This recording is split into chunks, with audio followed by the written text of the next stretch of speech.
Good morning. This is André Fauteux, editor and publisher of La Maison du 21e siècle magazine, 21st Century Housing. And today on January 28th, 2021, I'm very pleased to have Professor Igor Belyaev with us, especially on the day that the second International Medical EMF Conference is beginning in California.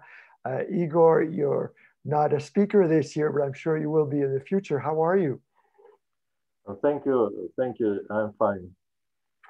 Very happy to see you again. We first met in 2015, and I must say that I was very impressed when I met you because contrary to a lot of critics out there, you are truly an expert in the field of EMF health effects, electromagnetic fields, of course. If I could just summarize your background, I have it here. I wrote a story in 2015 after we met.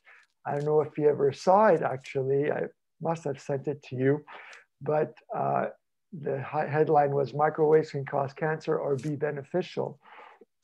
And to summarize, you have a PhD in radiobiology from the Soviet Academy of Sciences, and you have taught in Sweden, and also you had the Radiobiology Laboratory in the Slovak Academy of Sciences Cancer Research Institute in Bratislava. And what was particularly impressive was that in 2011, the editors of the journal Bioelectromagnetics awarded you and your 7 colleagues in Sweden the award of the most influential paper published in a decade in that journal. So can you tell me, first of all, a little bit about your training and your research? Good morning. So I received my diploma in physical engineering, what is actually a Master of Science degree in radiation physics and dosimetry from the Moscow Engineering Physics Institute. So now it's called Moscow Technical University, and it's situated in Moscow in Russia. So then in 1986, I got a PhD in radiobiology from the Institute of Biophysics, Soviet Union Academy of Science. And in 1994, I got a Doctor of Science degree in genetics from St-Petersburg State University in Russia. And I was named an associate professor of toxicological genetics by the Stockholm University in Sweden in 2004. So actually, I have been working with biological effects of electromagnetic fields, including extremely low frequency magnetic fields, microwaves, millimeter waves, since 1986, and at different locations. So first in Moscow Engineering Physics Institute, then at Stockholm University from 93 till 2006. And presently I'm a head research scientist and head of radiobiological department at the Cancer Research Institute, Biomedical Research Center of Slovak Academy of Science in Bratislava, Slovak Republic. Yes, and so tell me a little bit about your discoveries and especially how Eastern European countries have a different approach of precaution towards EMFs compared to Western countries. So actually it's really important question, and basically when we talk about different guidelines, safety standards for electromagnetic fields, to my opinion, the most important, the key issue is to understand that electromagnetic fields and their effects, biological effects, depend on multiple physical and biological parameters.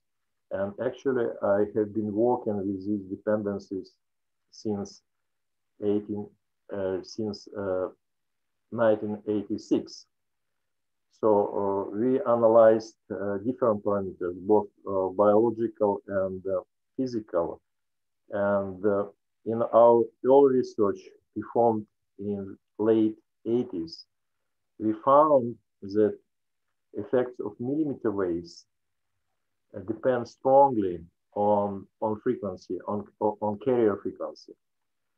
And actually, these findings were in line with findings of several other research groups in Canada. That was Dr. Webb, Sidney Webb. In Germany, that was Dr. Werner Gründler and his team.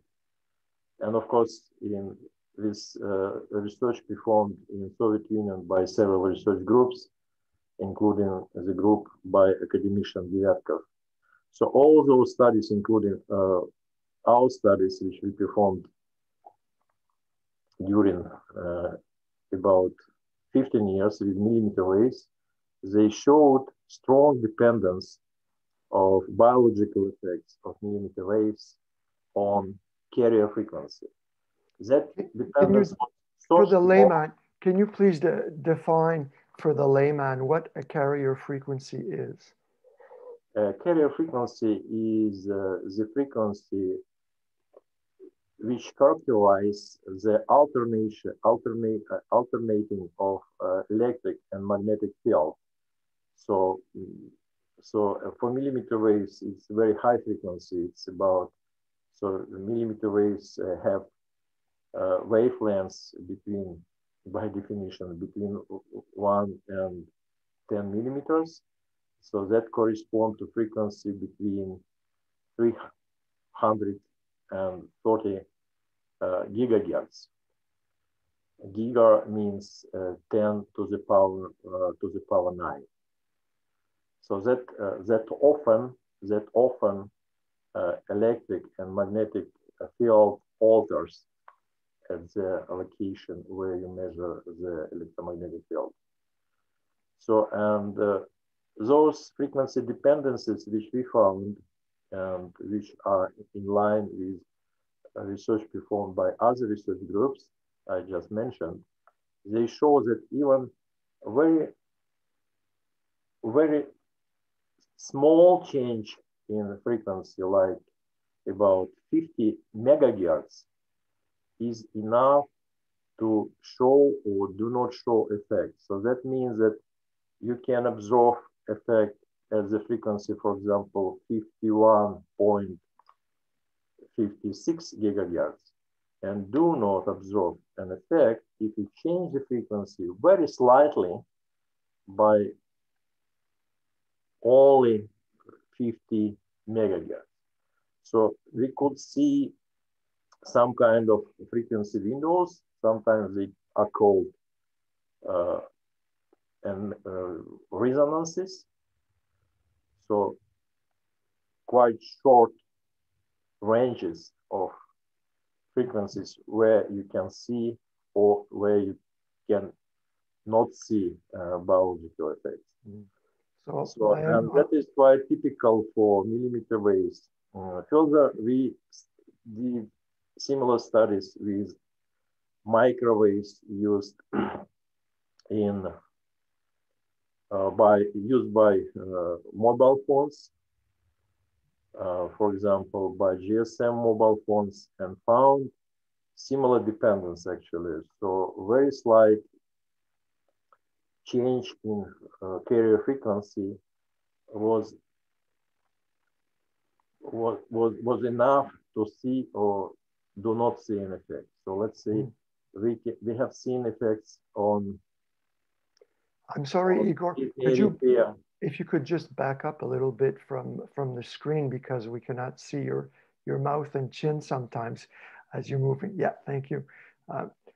Yeah, if I can sum up what you're saying, I remember when we met in Brussels, you presented a paper showing that different people react to different factors that are not taken into consideration in many of the studies that say that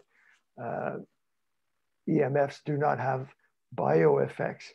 So it's not even just the frequency, right? Do you see what I'm showing here when I'm sharing the screen? Yes, I do. Mm-hmm. So your studies are taking into consideration all of these factors: frequency, bandwidth, modulation, polarization, dose, duration, coherence time of exposure and of non-exposure, EMF environment, the geomagnetic field, low frequency, density of the cells. And of course, each person is different, the genetics and everything. And even if they're taking antioxidants and free radical scavengers. Yes, exactly. There are many parameters, and most important of those parameters are mentioned in this text we show. And of course, there are either physical parameters like frequency, modulation, polarization, etc., or biological parameters which characterize the object you expose. Those parameters include different factors, including cell density and age and other individual parameters like physiology, for example. Mm-hmm. Can you tell me about the history of microwave illness, a term coined by Soviet scientists? Well, I started to work in 1986, and my work was mostly deal with cancer research, with genotoxic effects of electromagnetic fields and these mechanisms of those effects. So this question you asked me, it's little bit outside of my expertise. Okay, because I sent you yesterday a link from the Cell Phone Task Force, Arthur Furstenberg's website. You mentioning that in the 60s, many radar operators and other workers had lost tolerance or had become handicapped from microwave exposure, and that different clinics, you're aware of those clinics that were open in many cities in Eastern Europe and Soviet Union, treating those people? Yes, as soon as generators of microwaves, including generators of millimeter waves, were available for different purposes, mostly technical purposes, and then medical staff has noticed that many people got some symptoms which most probably deal with exposure to microwaves, and that was actually the beginning of state programs dealing with investigation of how those symptoms may be related to exposure to microwaves, and what should be mechanisms behind those effects and stuff like this. So that was my talk about mostly about the research program which started after introduction of those generators in technical practice. That's it. And even today, we're still trying to understand those mechanisms. But is it not true that the first treatment was just to remove the EMF exposure, which alleviated the symptoms? Oh yes, I think if we talk about if you talk about the measures directed against different symptoms, of course, the most direct and simple measure is to remove the source of radiation. So that proves that the radiation is one of the triggers of the symptoms? yeah, if you have such data which shows that radiation source of radiation triggers the symptoms, that of course is the case. Now, it may seem very obvious to a lot of people, but the reason I'm talking about that is because in 2005, the World Health Organization published an advisory on electromagnetic sensitivity, concluding that there is no proof that that sensitivity or the symptoms, which are real, are triggered by EMFs. And that was published in 2005 and was not updated. But since then, you were one of the co-authors of the European EMF guidelines for the prevention, diagnosis, and treatment of EMF-related problems and illnesses. So what's the status of the research on electrohypersensitivity today? As a matter of fact, the most studies which analyzed possible relationship of electrosensitivity to sources of electromagnetic fields, they failed to show this association, and those studies usually performed method which is called double-blind control. So that means that a person which is exposed to electromagnetic field doesn't know at which experiment he is exposed or not exposed to the field. And even the experimentators, they may not know if the field is on or off. So it's called double-blind control. So, but these studies, they didn't show the association between exposure and symptoms of electrosensitivity. But the main problem of these studies is that they didn't take into account this key issue about which I was talking in the beginning of our interview. So that means that actually effects are induced in dependence on different physical parameters of the field, and also depend, of course, on some biological parameters as well. But if you talk only about those physical parameters, so actually, if you would like to show some or to study in depth the association between electrosensitivity and exposure, we really need to screen multiple parameters of electromagnetic fields, including frequency modulation and so on, to show that there is an association. So if we didn't perform such a screen, actually we can say only that that or this particular type of electromagnetic field, let's say this or that particular frequency or this or that particular modulation, does not have association with electrosensitivity, nothing else. So, and because multiple screening has never been performed, like we did, for example, in our experiments with Escherichia coli cells, when we screened a lot of different parameters to see which particular combinations of parameters may induce effect. And because this kind of screening has never been performed with electrosensitive people, the data which we have so far, they are inconclusive. So they do say that they were not association between some specific fields, some specific exposure parameters, but they don't say that some other fields, some other possible frequencies or modulations, they do not say that some other frequencies cannot be really triggers for electrosensitivity.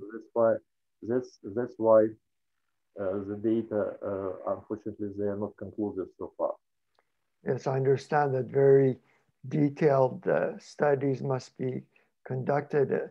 The first one that I know of that was double-blind and very solid was published in 1991 by William J. Ray's team, who really was able, with 100 different subjects, to find some 20, 25 subjects who were reacting to specific fields. And he was able to trigger the symptoms on and off according to those specific exposures. So every individual reacts to different frequencies also, right? Yes, and actually in one of the first studies, which was performed by William Rea in the United States, and that study has been published in 1991, I believe. So in that particular study, multiple screening has been performed. And that study has shown that only specific frequencies were able to induce symptoms of electrosensitivity in electrosensitive people. Who was the author of that study? I'm sorry. The author was William Rea. Oh, William Ray, yeah, okay. And that's that the study I'm was talking published in, as I believe correctly, in 1991. Yeah. But at that time, unfortunately, this design has been forgotten. And other studies, they used very specific parameters to analyze possible association between electrosensitivity. But it's like a drop in the sea, you know, because electromagnetic fields has indefinite number of frequencies, indefinite number of modulations, especially those which we use in our real life. So, and all those parameters should be tested if you would like to study in depth possible correlation between electrosensitivity and electromagnetic fields. Mm-hmm. Now, to boil it down for the public, most governments, including Health Canada, most health authorities say we should not worry about electromagnetic exposure. We don't need to measure and reduce our exposure because the power lines, the cell towers, the wireless and wired devices expose us to levels which are orders of magnitudes, thousands of times lower than their guidelines. But tell me a little bit about those international guidelines. For RF radio frequency microwaves, it's only to prevent heating of tissues, right? They don't consider the non-thermal effects. And what are those non-thermal effects? Well, yes, ICNIRP. And if you could back up a little bit again. Yes. Your face is of course. We know that ICNIRP, for example, set up safety guidelines which are based exclusively on thermal effects which are observed under acute short-time exposures. And those effects are definitely deal with increase of temperature in exposed tissues. So those effects are well described by this particular temperature decrease. And that's why it's quite easier to protect against thermal effects. So as a matter of fact, you need only to avoid increase of temperature. But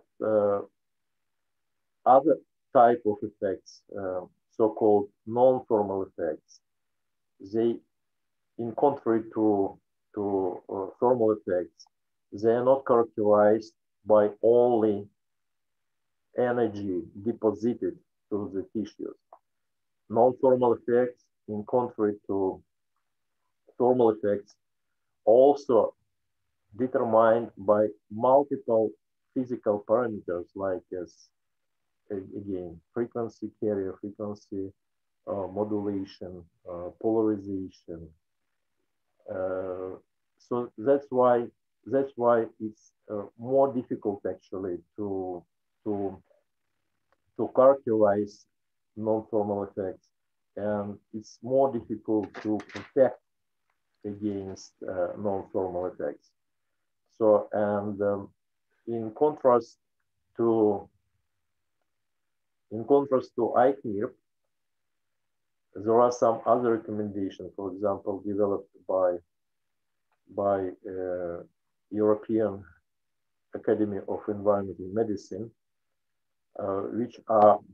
which also include take into account non-thermal effects.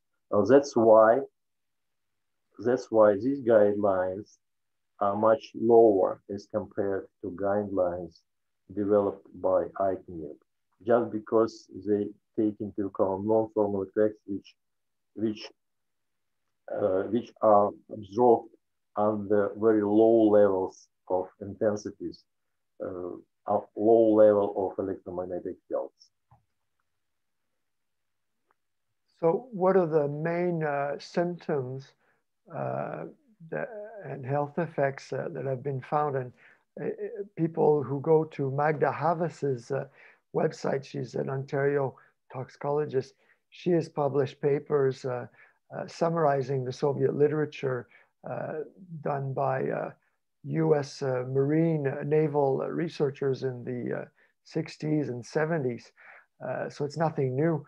So what are the most common symptoms that people will experience?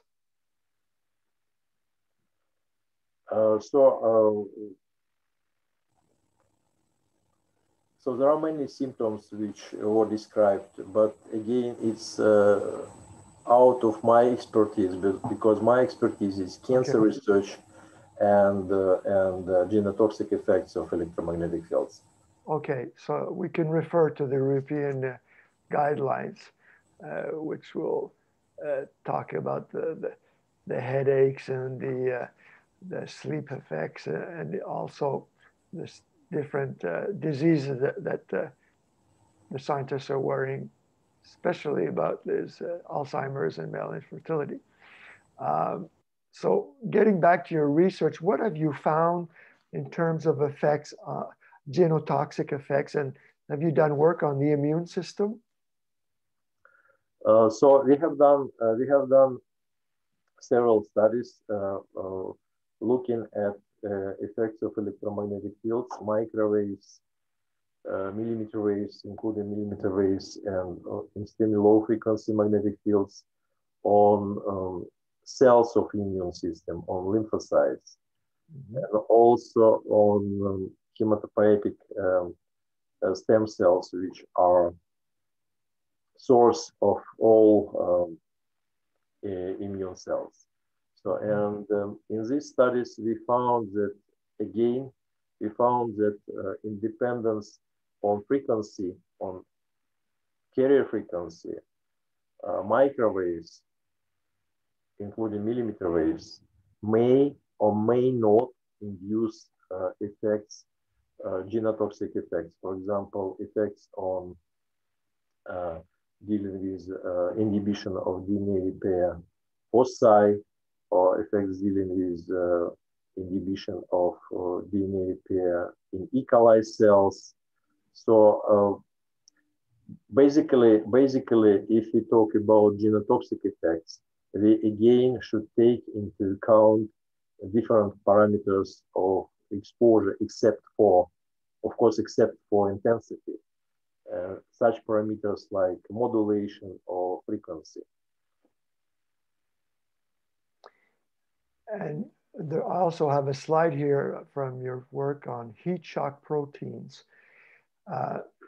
So this is really when there is a thermal effect. What's the impact on the body of these heat shocks? The slide you show. Similar to heat shock. Yes, the slide you show represents so-called DNA repair foci. So if in human lymphocytes, so if there is DNA damage, like DNA double-strand breaks, occur in cells immediately, at those locations, several proteins of DNA damage response start the process of repair of these damages. And those proteins form so-called DNA repair foci, which can be visualized by immunostaining and microscopy. So actually, the spots, green spots on this slide, represent DNA repair foci, which have been visualized using antibody to 53BP1 protein. That is one of the proteins taking part in repair of double-strand breaks. So each spot represents location of double-strand break. So what we found in this study, which has been published in Bioelectromagnetics and in, I think, other journals as well, what we found is that specific frequency channel from GSM mobile communication, and specifically the channel with the frequency 915 megahertz, inhibited formation of those DNA repair foci, while other channels, in particular the channel with the frequency 905 megahertz, did not exhibit such an effect. So that was interpreted like inhibition of DNA repair or severe stress response, because we actually observed similar effect of inhibition when cells were treated with heat shock. For example, heating the cells by 41 or 43 degrees Celsius resulted in the same inhibition of DNA repair.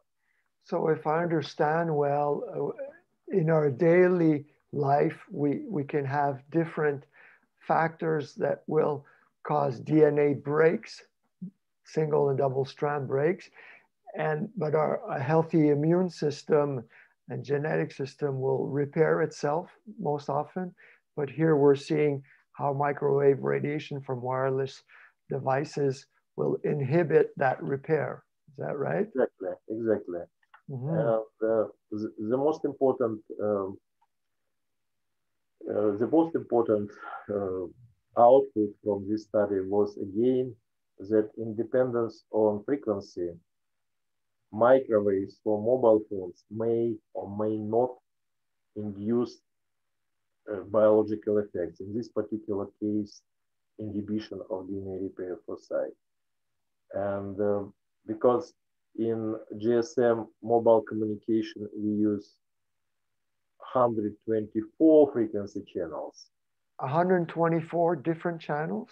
Yes, exactly. In GSM mobile communication, so-called 2G mobile communication, we use 124 different frequency channels. In our studies, we have analyzed in detail only those two channels with 905 and 950 megahertz, showing that one of them was effective and another was not. And of course, any channel should be tested in separate experiments. And actually, that was one possibility how we can develop safe mobile communication. So if we test each particular channel, and if we leave for communication only those which do not affect human cells, it would be a possible way how we can develop safe mobile communication, testing different signals and leaving only those which do not induce any detrimental effects. That is so important to what you're saying. They could really, if they wanted to, develop safer technologies. Tell me a little bit about your concern about 5G. The fifth generation of wireless technology was beginning to roll out. which will be using megahertz and low and high frequency gigahertz millimeter waves. What have you seen specifically? They're not used just yet. They're just beginning to use the 20, 40, or 60 gigahertz frequencies. But what's your concern? To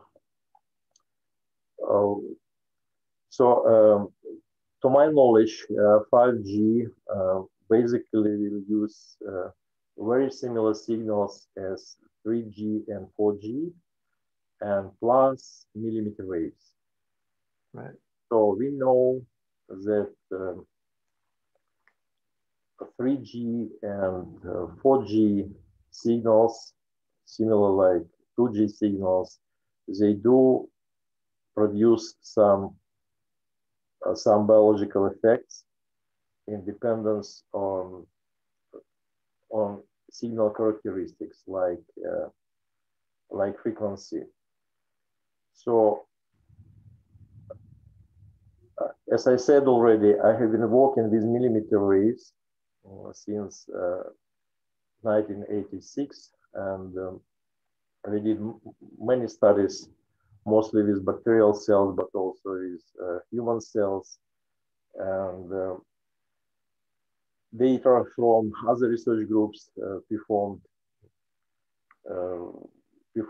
since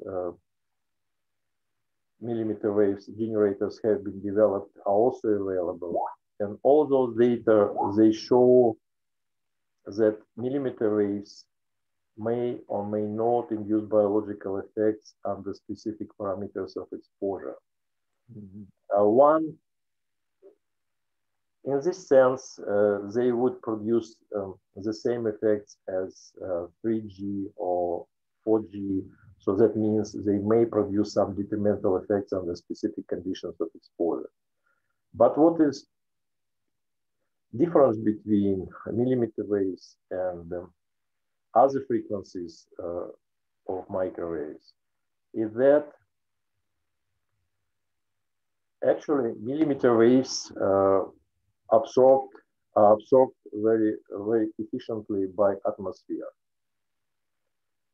And that's why the whole evolution of the Earth proceeded in lack of millimeter waves. So that means that all biological entities, they don't have any system of adaptation to millimeter waves because they were absent during the whole evolution. This is one point. And another point is that there were studies performed in Soviet Union which showed that millimeter waves may penetrate human body through so-called meridians of acupuncture. So in Chinese medicine, biological active points, which are called acupuncture points, are connected by so-called meridians. And there were such studies, and even one of those studies has been published in English, that these meridians may be the waveguides for millimeter waves in human body. So what is the function of these millimeter waves in the human body? We don't know yet, but there were studies which show that they may penetrate so deeply just because there are specific waveguides for millimeter waves. So that's why. So it doesn't just affect the surface of the skin, as many scientists say. It may have effects deep in the body through the acupuncture points. Yes. And the third point is that the most fundamental theory explaining effects of microwaves on biological systems, which has been suggested by Herbert Froelich many years ago, postulates that millimeter waves are used in homeostasis for regulation of homeostasis, for regulation of cell-to-cell interaction in biological systems. So based on those 3 points, I believe that millimeter waves may be more biologically efficient as compared to any other frequency range studied so far. And that is my opinion on millimeter waves. So that's not really reassuring, knowing that now they want to put millions of small cell antennas in front of buildings that are occupied, homes and others. What's left to protect ourselves if governments say it's not dangerous unless it's heating you? And now no research is being done before the rollout, which is really going full steam ahead, even though there were calls for moratoriums in Belgium, Switzerland, other countries. They may have slowed it, but it's really being rolled out. What do you recommend people do to protect themselves from 5G technology? Well, I think the same recommendation should be applied as to any other frequency range. So those recommendations are issued by multiple authorities, and they can be easily found on the internet. So of course, it's using of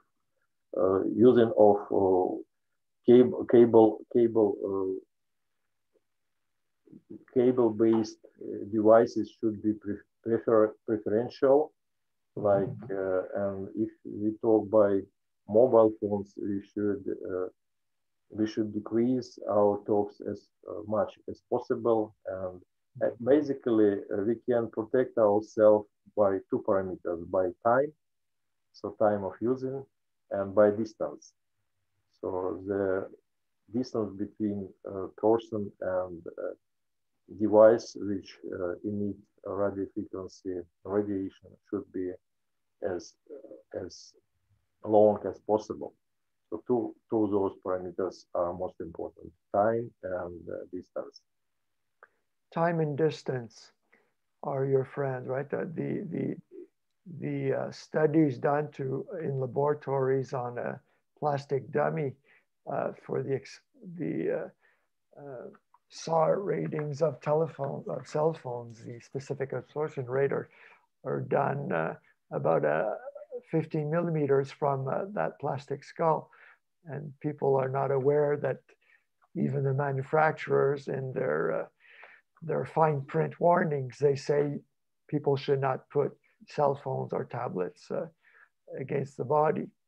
Here is a website by Dr. Moskowitz at UC Berkeley, giving all the recommendations, tips. I know your time is precious, Igor.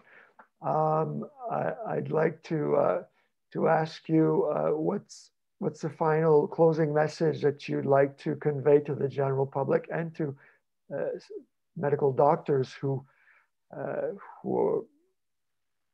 are not really concerned or are skeptical about these possible health effects of EMFs?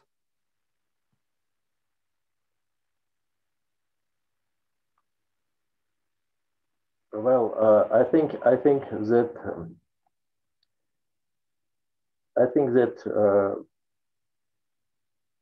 I don't know what to say, Andre.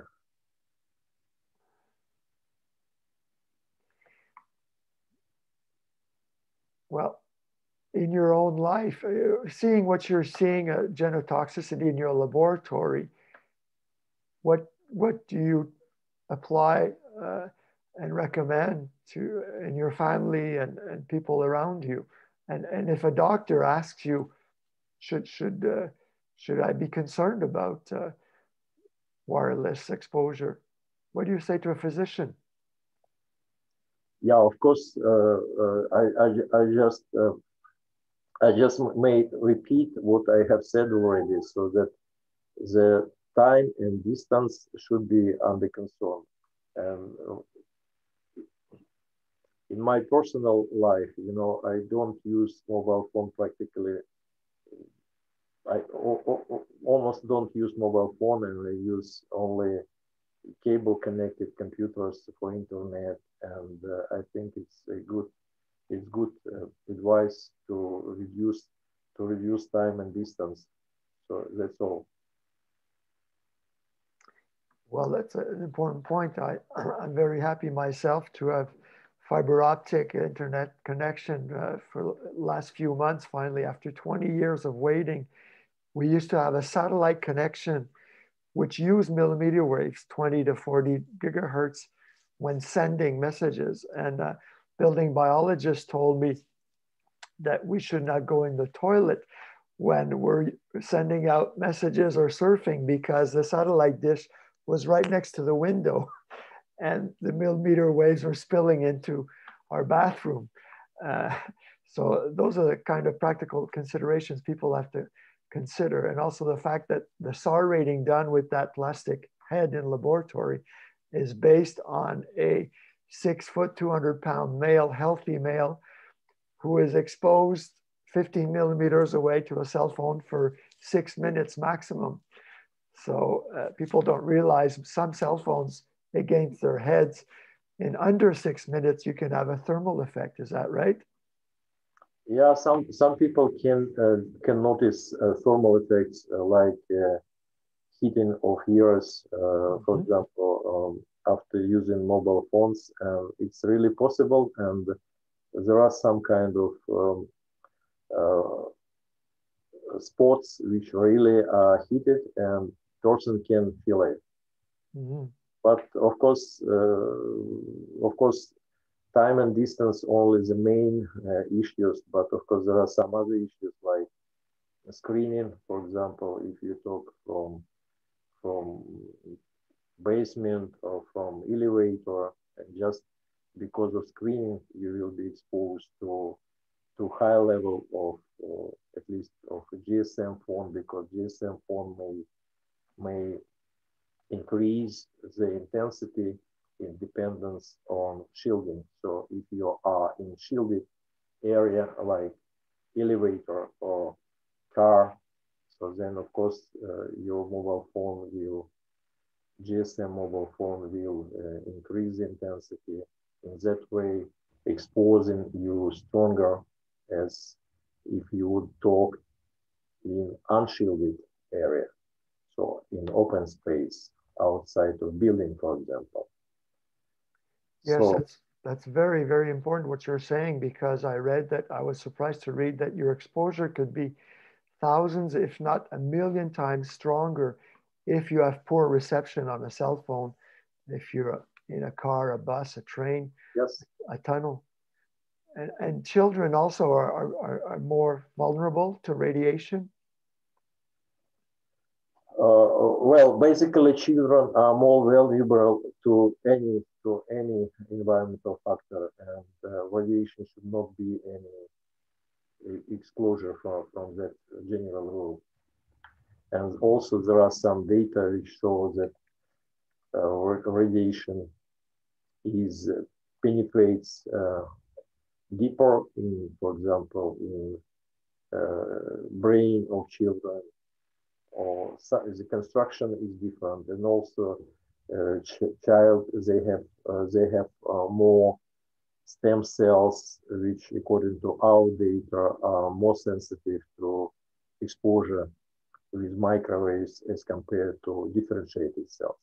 I think there are several lines which indicate that children may be more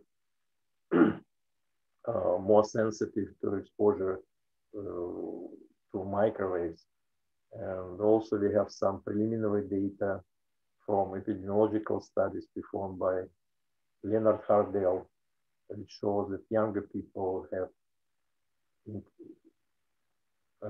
increased cancer risk, brain cancer risk, as compared to older people, if you talk about exposure to radio frequency radiation from mobile phones. Yes, Dr. Hardell was saying the risk he found with his colleague, that if you begin using a mobile phone before the age of 20, the risk of brain cancer could be up to 5 times stronger, at least 3 times stronger in this paper that I have up here. Just want to show it. And of course, based on this observations and based on generally accepted more volatile sensitivity of children to different impact, to different environmental factors, several agencies, they recommended do not use mobile phones to children. For example, Russian National Committee for Protection from Non-Ionizing Radiation has issued such recommendation, I think, in 2016, that children before 16 years should be restricted in usage of mobile phones, just because they may be more sensitive to this kind of exposure. Yes, I also exchange emails regularly with Dr. Grigoriev, who is head of radio protection in Russia. And he told me that recently they recommended, and the Russian state adopted that recommendation, to forbid the use of mobile phones and Wi-Fi for distance learning during the pandemic. So that's really, really something that they're protecting their youth in Russia. And in closing, there's great debate. You know, people are worried. Some people have found that there's more COVID-19 cases in certain areas where 5G was rolled out, and many other studies and scientists say that there's absolutely no link. But do you think that overall microwave radiation, wireless radiation, is one of the factors, including chemical pollution, the factors of COVID-19, the pandemic, but also the most severe cases? So basically what we know already is that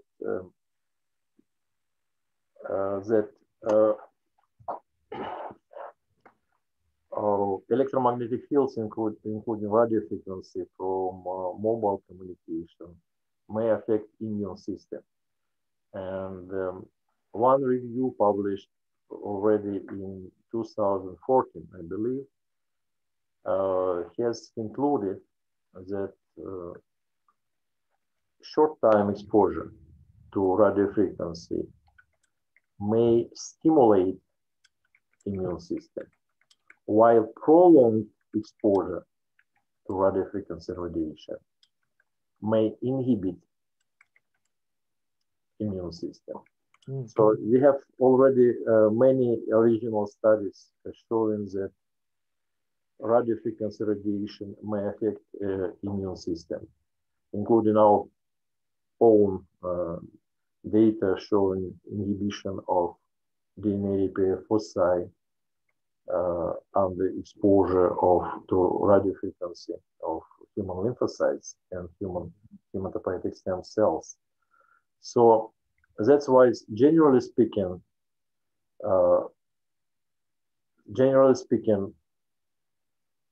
through immune system, inhibition of immune system, of course,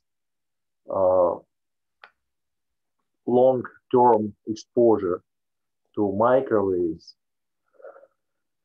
and especially to millimeter waves, which, as I noticed, may have more effect on human body as compared to any other frequency range, may affect response to COVID-19. But we don't have any data so far which would confirm such a possibility. So, of course, there was some speculation that rolling out 5G stations may be associated with some some symptoms dealing with COVID-19.